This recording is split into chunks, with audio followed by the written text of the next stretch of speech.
Jinga J says black Hello women there. should know their place. I'm just going to cut to the chase. This topic I'm going to talk about is a difficult one. It's about a man called Ginger J. Now, Ginger J, he looks like a mixed race man. Some sources say he's half English and Portuguese. He says his parents, his father is from Grenada, his mother's from Jamaica, or vice versa. Apparently, his father was abusive towards his mum, so they was always on the run.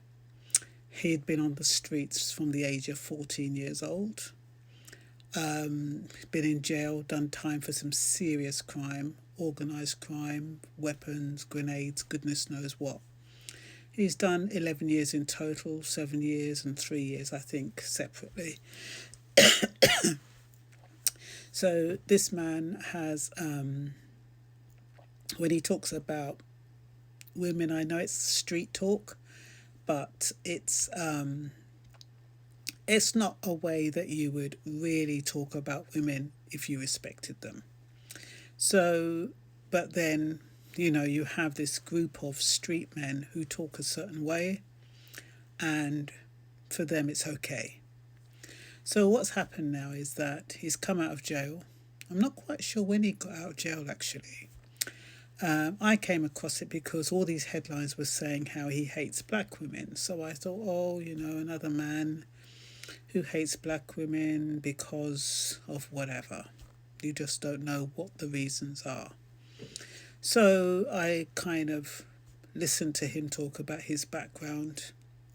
And I said he had some adverse childhood experiences, had some challenges growing up, and, some challenges with his mum, who, women who try to bring up boys, they tend to be they overzealous because they feel as though they've got to play the male role as well as the female role in the family. So when it comes to their son, they feel as though they've got to be overzealous and show more aggression than to show love.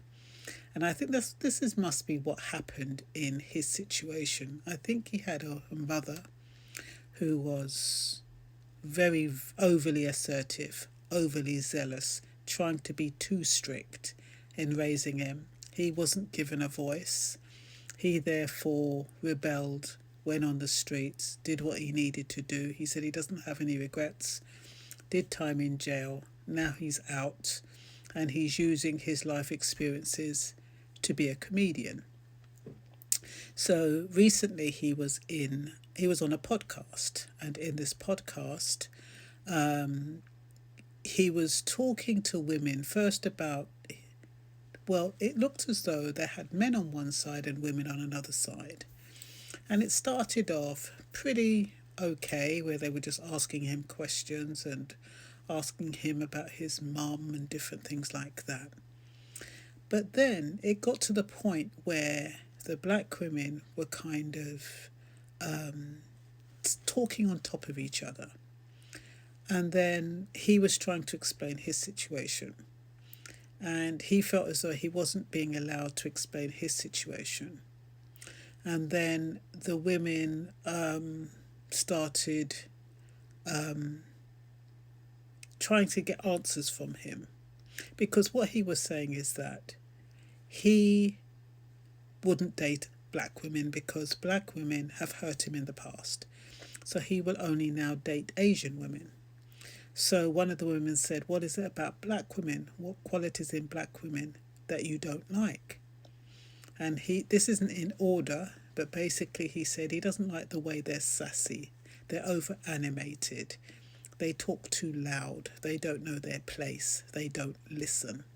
Those were the main reasons why he decided he doesn't like black women and he'll never go out with a black woman. This, of course, riles up the female sector of the panel, who are saying, so it's because of the women you have been with, the women you have chosen. Not all women are like that. Not all black women are like that. But the women you have chosen have behaved like that. And then because they have behaved like that, you've decided that you're putting us all under the same umbrella. And it got heated. In the end, Ginger J, he becomes hostile, he becomes, aggressive, pacing up and down, being quite intimidating. And he says, in the end, he says, no, he would never date a black woman. And he says, look at your hair, show me your hair, you're wearing your wigs and your weaves and take off the eyelashes. And he started getting personal to one of the women on the panel. And then she was saying, what are you on about? I'm not talking about it verbatim. I'm just cutting to the chase because it's like a 4-hour thing. And he says, let me see your hair. Let me see your hair. Now, there's a lot of black men who will target black women for their hair. I guess, I don't know if they see it as a weak point in women. For me, it doesn't bother me.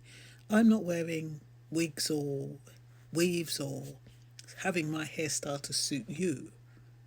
I'm changing my hair to suit myself, my mood. It's an accessory. So if a man says to me, I want to see your natural hair and why aren't you natural, when they know damn well they're not going to be attracted to you whether you're natural or not. So it's almost like they get pleasure in trying to make the black woman feel ugly. That's my interpretation. Because when a black woman is natural, she cannot exist freely in the private sector. In the public sector, it's fine. She can get jobs and stuff like that. But there's a conformity issue here in the way you must look in order to be accepted. And yes, a lot of women these days, they're wearing locks and they're doing it all in different styles. I don't even think white people know the difference, because the way hair is these days, they can style it in lots of different ways. But the fact of the matter is that it's almost like historically a certain look has been forced upon black women. And so for whatever reason, women wear wigs or weaves or braids. It's normally, in my opinion, for expediency, so they can just get up and go and do whatever they did. Funny thing is that our grandparents used to wear wigs. So you see a lot of the elderly wearing wigs, and they were never called out. So I don't understand why all of a sudden black men are calling women out because of their hair. It's almost like it's the only thing that they can say. Anyway, this is what happened in this podcast. What I'm trying to get at is that I believe that Ginger J is hurting.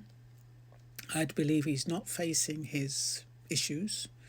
I believe that he really doesn't like black women, but he doesn't know why. I think he's been brainwashed into what a female is.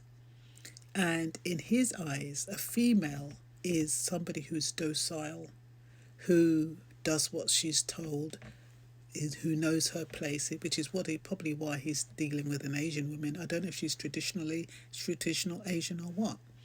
But he doesn't realise that the true black women they were warriors. They weren't people that sat around and just did as they were told. That's not what a black woman is. A black woman is not docile. And so if you're not looking for a black woman, because a lot of black men fear black women, and it's because they're not docile and they're very difficult to control. So they go outside the race. And also a lot of black women call them to account. So I had a lot of stuff here to talk about, but I can't talk about it in 10 minutes. But I just wanted to say that, let's forget about or put a stop to this going back and forth about how black men are knocking down black women and vice versa, and just try to accept each other with each other's foibles. That's all I've got to say for now. Don't know what your thoughts are, but That's all I have.